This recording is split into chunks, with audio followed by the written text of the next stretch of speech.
네, 여러분 안녕하세요. 수많은 정보의 바다에서 우리가 절대 놓치지 말아야 할 가장 예리하고 핵심적인 통찰만 건져 올리는 시간입니다. 오늘의 심층 탐구에 오신 것을 환영합니다. 네, 안녕하세요. 오늘 다룰 자료가 참 흥미롭죠? 네, 진짜 흥미롭습니다. 오늘 저희가 책상 위에 올려둔 자료는요, 솔직히 말씀드리면 조금 도벌적입니다. 어쩌면 여러분이 지금까지 당연하다고 믿어왔던 세계관 하나를 완전히 뒤흔들지도 모르겠어요. 맞아요. 기존의 프레임을 완전히 깨버리는 내용이거든요. 네, 혹시 여러분 성경의 예언이나 요한계시록 같은 텍스트를 읽어보신 적 있나요? 아마 대부분은 이건 너무 비유적이고 상징적이라서 머리가 아프다. 혹은 그냥 종교인들만의 영적인 이야기 아니야. 뭐 이렇게 생각하셨을 겁니다. 그렇죠. 보통은 그렇게 접근하잖아요. 네, 근데 만약에 이 텍스트가 그런 뜬구름 잡는 종교 경전이 아니라 철저하게 영토와 권력 그리고 국가의 흥망성쇠를 다루는 지정학적 리포트라면 어떨까요? 오늘 우리가 분석할 자료는 바로 이 파격적인 관점을 제시하는 정치 지도자, 메시아의 공약이라는 제목의 강연록입니다. 네, 이 강연록은 총 5회차로 구성되어 있는데요. 오늘 우리의 주된 미션은 가장 핵심적인 통찰이 담긴 2회차, 그러니까 다니엘과 요한계시록 강연의 내용을 집중적으로 해체해보는 겁니다. 네, 2회차 내용이 진짜 핵심이더라고요. 맞습니다. 그런데 본격적인 분석에 앞서서 1회차 강연이 제시하는 아주 중요한 전제 하나를 꼭 짚고 넘어가야 하거든요. 그 국가 기록으로 봐야 한다는 전제 말씀이시죠? 네, 정확합니다. 강연자는 성경을 우리가 흔히 아는 기독교라는 종교의 경전으로 보는 시각을 단호하게 거부합니다. 대신에 명확한 영토가 있고 백성이 있고 그들을 통치하는 왕이 존재하는 국가 기록으로 보아야 한다고 주장하죠. 그러니까 기독교인이라는 종교적 프레임의 안경을 일단 벗어야 한다는 거네요? 그렇죠. 그 안경을 벗고 왕의 통치를 받는 메시아의 백성이라는 국가적 프레임의 렌즈로 갈아 끼워야만 수천 년간 미스터리로 남아있던 예언의 퍼즐이 비로소 풀린다는 게 이 강연의 핵심 전제입니다. 자, 그럼 이제 본격적으로 그 퍼즐을 한번 맞춰보죠. 구약 성경 다니엘서의 그 유명한 환상 이야기로 들어가 볼까요? 네, 다니엘서 2장이죠. 네, 그 부분을 보면 바벨론의 느부갓네살 왕이 아주 귀괴하고 거대한 신상의 꿈을 꾸는 장면이 나옵니다. 머리는 금이고 가슴과 두 팔은 은, 배와 넓적다리는 놋, 그리고 종아리는 철로 되어 있는 신상이죠. 그리고 이어지는 7장에서는 바다에서 사자, 곰, 표범, 그리고 10개의 뿔을 가진 무섭고 기이한 네 번째 짐승이 올라오는 환상이 겹쳐서 등장합니다. 맞아요. 보통 세계사나 성경을 배울 때 이걸 세계를 제패한 고대의 거대 제국들이라고 흔히들 해석하지 않습니까? 금은 바벨론이고 철은 로마고 뭐 이런 식으로요. 네, 전통적으로는 그렇게들 많이 보죠. 그런데 이 강연욕이 제시하는 시각은 그 세계 제국이라는 기준점 자체를 완전히 뒤집어 버립니다. 기준점을 뒤집는다고요? 네, 한번 생각해 보시죠. 인류 역사상 가장 거대한 영토를 가졌던 몽골 제국이나 찬란한 문명을 꽃피웠던 중국의 거대 왕조들, 혹은 해가 지지 않는 나라라 불렸던 대영 제국은 왜 이 성경의 예언 속에 등장하지 않을까요? 잠깐만요. 듣고 보니 그러네요. 영토의 크기나 국력으로 치면 몽골 제국이나 대영 제국이 진짜 월드 클래스 제국들인데 그 나라들이 예언의 중심이 없다는 건 그럼 이 예언에서 말하는 제국을 분류하는 기준이 영토의 크기가 아니란 말씀이시죠? 정확합니다. 이 자료에서 분석하는 그 엄격하고 유일한 기준점은 바로 예루살렘이라는 특정 도시를 점령하고 통치했는가, 바로 이겁니다. 오직 예루살렘을 지배한 나라들만이 이 지정학적 예언의 무대에 오를 자격이 있다는 거군요. 네, 강연자의 주장을 빌리자면 신상의 금머리는 바벨론을 뜻하고 은으로 된 가슴은 페르시아를 의미합니다. 그리고 노수로 된 부위는 그리스, 즉 알렉산더 대왕의 헬라 제국을 가리키죠. 거기서 강연자가 아주 흥미로운 역사적 디테일을 짚어내더라고요. 그 놋부위가 배에서 시작해 두 개의 널쩍다리로 갈라진다는 점이요. 맞아요. 그게 굉장히 날카로운 지점인데요. 널쩍다리가 두 개니까 제국이 두 갈래로 나뉘었다는 뜻인가요? 네, 자료에 따르면 알렉산더 대왕이 젊은 나이에 갑자기 죽고 나서 그 거대한 헬라 제국이 부하 장군들에 의해 여러 갈래로 쪼개지잖아요. 네, 역사 시간에 배웠던 기억이 납니다. 그중에서 이집트 지역을 차지한 프톨레마이오스 왕조와 시리아 지역을 거점으로 한 셀루쿠스 왕조가 있었습니다. 이 두 세력이 예루살렘을 정확히 가운데 두고 마치 핑퐁 게임을 하듯이 수십 년간 번갈아가며 지배권을 빼앗고 뺏기는 역사를 연출하거든요. 아하, 그러니까 강연자는 이 두 왕조가 예루살렘을 교대로 점령했던 역사적 팩트가 다니엘서의 갈라진 두 널쩍다리에 정확히 부합한다고 해석하는 거군요. 그렇습니다. 그리고 마지막 철로 된 종아리는 짐작하시겠지만 예루살렘을 무자비하게 짓밟았던 로마 제국으로 이어지는 것이고요. 와, 그 두 널쩍다리가 이집트와 시리아의 두 왕조를 의미한다니 진짜 소름 돋은 디테일이네요. 단순히 세계 역사가 아니라 예루살렘의 주인이 누구였는가 이 렌즈로 바꿨을 뿐인데 역사를 보는 지도가 완전히 달라집니다. 머린이다라고 한 부분을 날카롭게 지적하잖아요. 그 부분이 단순히 바벨론 제국이라는 국가 시스템을 말하는 게 아니라는 거죠. 네, 맞습니다. 강력한 왕이 곧 국가 자체라는 고대의 통치 개념을 설명하는 거라고 강연자는 분석합니다. 프랑스의 루이 14세가 짐이 곧 국가다라고 했던 말을 떠올려 보시면 이해가 쉬울 겁니다. 그러면 이 자료에 따르면 성경이 말하는 메시아 역시 우리가 흔히 종교화에서 보는 십자가를 진 유약한 종교 창시자가 아니라는 거네요. 그렇죠.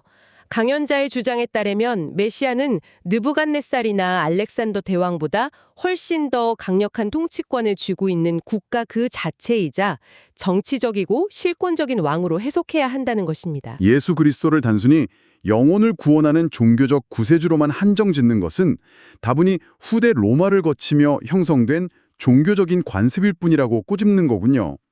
철저히 왕과 국가라는 정치적 프레임을 잃지 말아야겠습니다. 네, 그게 1회와 2회 강연을 관통하는 가장 중요한 맥락입니다. 그런데 여러분, 진짜 반전은 여기서부터입니다.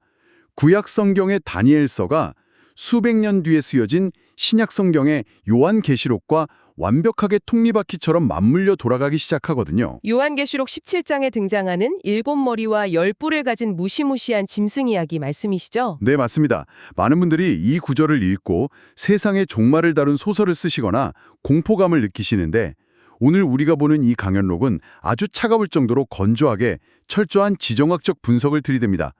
전문가님, 이 7머리의 정체가 뭔가요? 이 자료의 시각대로라면 요한계시록의 7머리는 상징적인 괴물이나 영적인 악마가 아닙니다. 앞서 말씀드린 다니엘서의 연장선상에서 오직 예루살렘을 지배했던 7개의 역사적 제국을 의미합니다. 아까 그 렌즈가 그대로 적용되는 거군요. 네, 요한계시록 17장 10절을 보면 짐승의 7머리에 대해 이렇게 설명하는 구절이 나옵니다. 5은 망하였고 하나는 있고 다른 하나는 아직 이르지 아니하였으나 이르면 반드시 잠시 동안 머무르리다. 되게 암호 같은 구절이네요. 강연자는 이 구절을 역사적 타임라인에 아주 명쾌하게 대입시킵니다.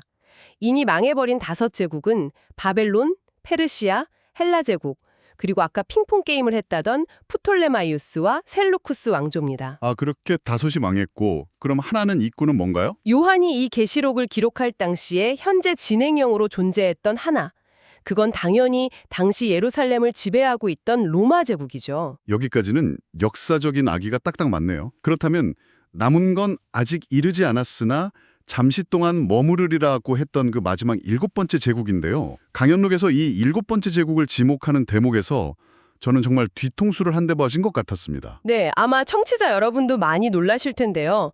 강연자는 그 7번째 머리, 즉 마지막 제국을 다름 아닌 이슬람의 2대 칼리프 시대, 즉 라시둔 칼리파조로 지목합니다. 아니 잠깐만요. 이슬람 제국이요? 기독교 성경의 예언 한복판에 이슬람 제국이 등장한다고요? 그렇습니다. 역사적 팩트를 보면 사우디아라비아의 메디나를 중심으로 뭉친 이슬람 세력이 우마르 칼리프 시대에 엄청난 속도로 팽창하면서 주후 637년경에 결국 예루살렘을 함락시킵니다. 예루살렘을 점령했으니까 조건이 성립하네요. 네, 그리고 약 30여 년간 예루살렘을 강력하게 통치하죠. 강연자는 이 30년이라는 비교적 짧은 통치 기간이 요한계시록에 기록된 이르면 반드시 잠시 동안 머무르리라 라는 구절의 묘사와 역사적으로 소름 돋게 일치한다고 분석하는 겁니다. 와, 이건 정말 기존의 틀을 완전히 깨부수는 해석이네요. 그럼 그 7머리에 달려있다는 10뿔은 뭘 의미하는 건가요? 10뿔에 대한 해석 역시 철저히 지정학적입니다.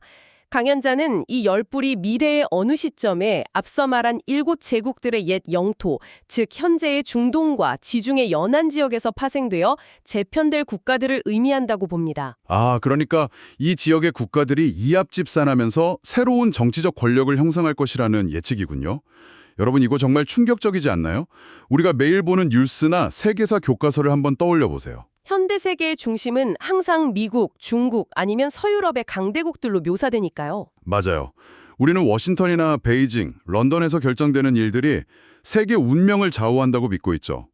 그런데 이 강연자의 렌즈를 끼고 보면 그 엄청난 군사력과 경제력을 가진 현대의 초강대국들은 예언의 무대, 즉 세계 역사의 최종장 중심에 아예 등장조차 하지 않습니다. 철저하게 중동, 그것도 예루살렘이라는 아주 자듬 도시 하나를 둘러싼 주변 국가들의 역학관계가 역사의 핵심 동력이라는 거죠. 세계 지도의 중심축이 완전히 이동해버리는 기분입니다. 바로 그 지점에서 우리는 자연스럽게 그럼 이스라엘과 예루살렘의 미래는 도대체 어떻게 된다는 것인가? 라는 질문에 도달하게 됩니다.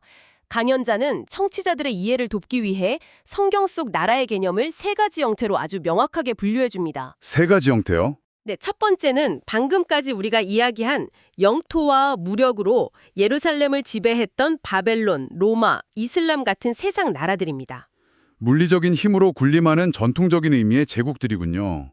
그럼 2번째 형태는 뭔가요? 두 번째가 바로 이스라엘 백성과 성전이라는 물리적 건물을 중심으로 하는 제사장 나라입니다. 아, 물리적인 건물을 중심으로 하는 나라요. 네, 이 부분이 아주 중요합니다. 과거 이스라엘 역사를 보면 솔로몬이 지었던 제1성전, 그리고 포로기 이후 스룹바벨과 훗날 헤롯 왕이 증축한 제2성전이 예루살렘에 존재했습니다.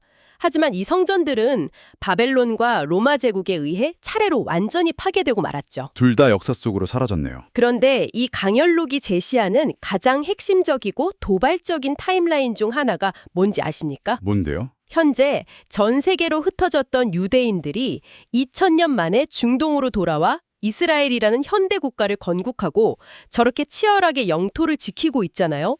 강연자의 주장에 따르면 그 단 하나의 이유가 바로 다니엘서 9장 등의 예언에 따라 예루살렘의 물리적인 제3성전을 다시 짓기 위함이라는 겁니다. 아, 단순히 민족주의적인 영토 회복이 아니라 철저하게 예언된 타임라인에 따라 제3성전을 건축하기 위한 지정학적 움직임이라는 거군요. 네, 그렇습니다. 그렇다면 요한계시록에 나오는 그 멸망에 가증한 것, 그러니까 짐승이나 적그리스도에 대한 해석도 완전히 달라지겠네요.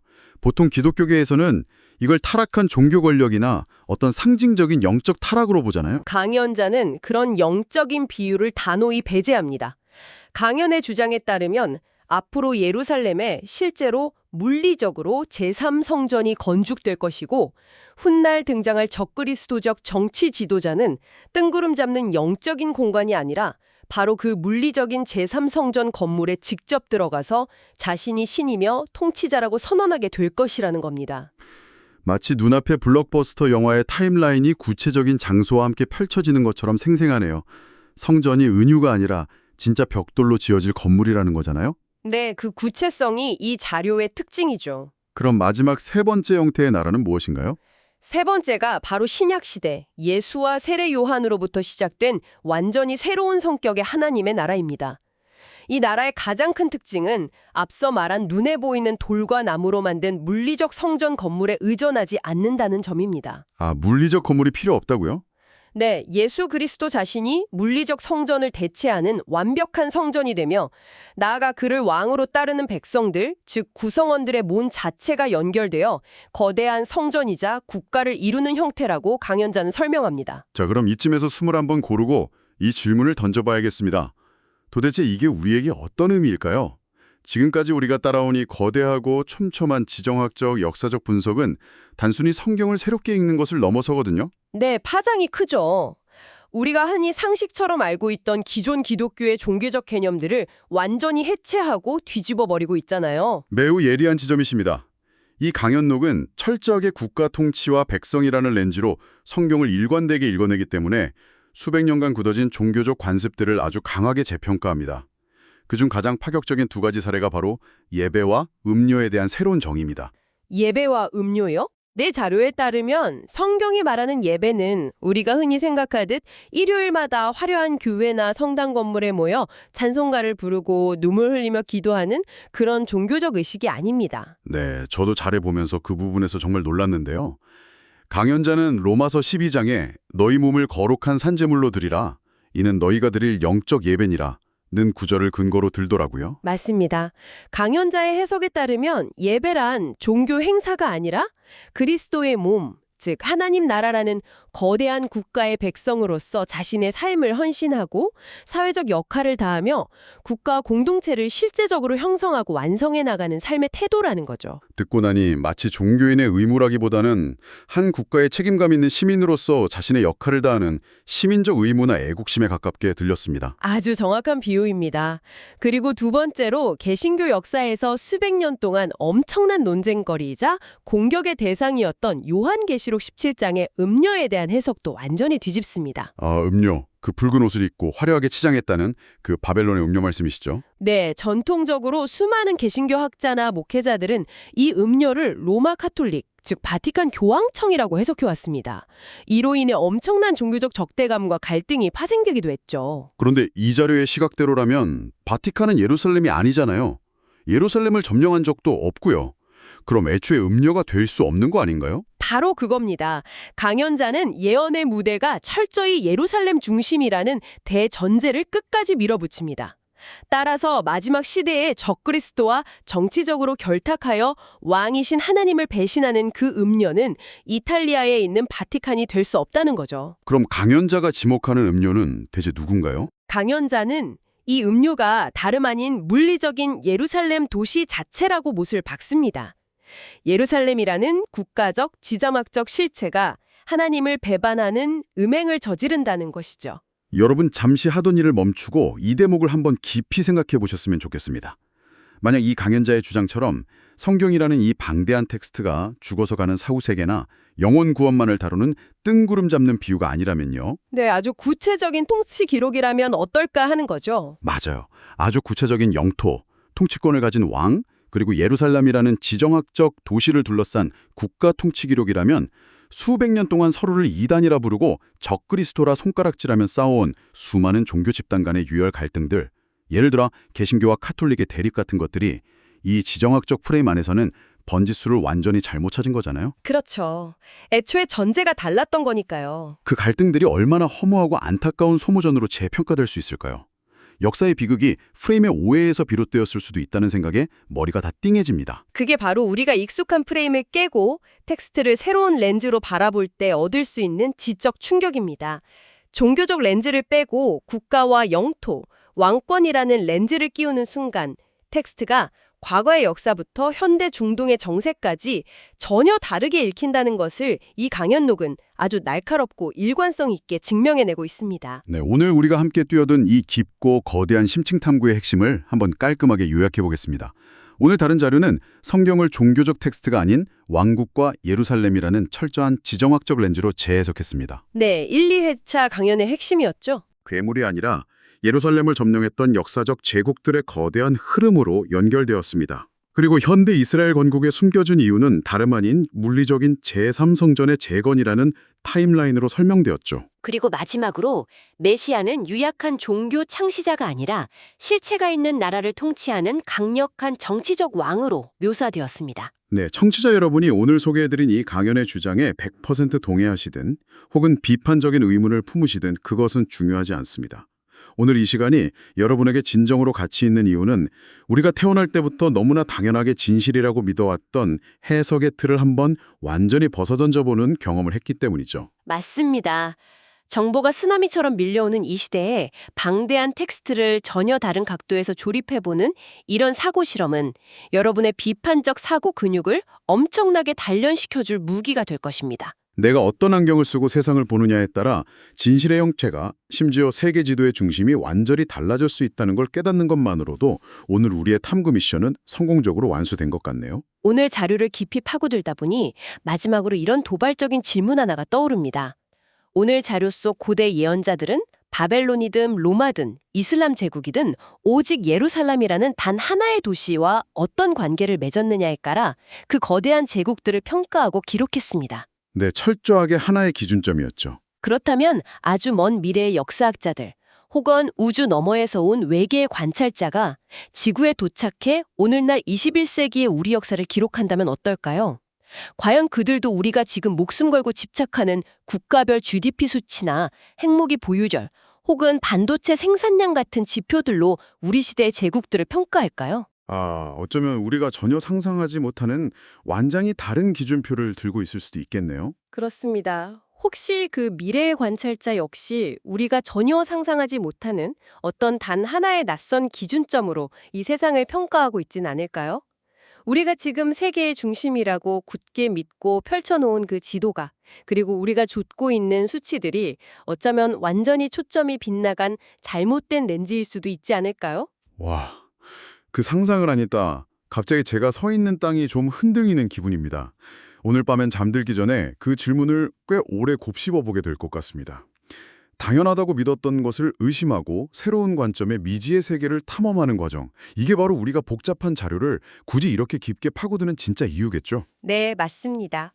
여러분 스스로도 오늘 이 도발적인 질문에 대한 자신만의 답을 한번 찾아보시길 권해드립니다. 오늘의 심층 탐구는 여기서 모두 마치겠습니다. 끝까지 지적 탐험에 함께해 주신 여러분 감사합니다. 다음 시간에도 핵심을 찌르는 통찰로 찾아오겠습니다.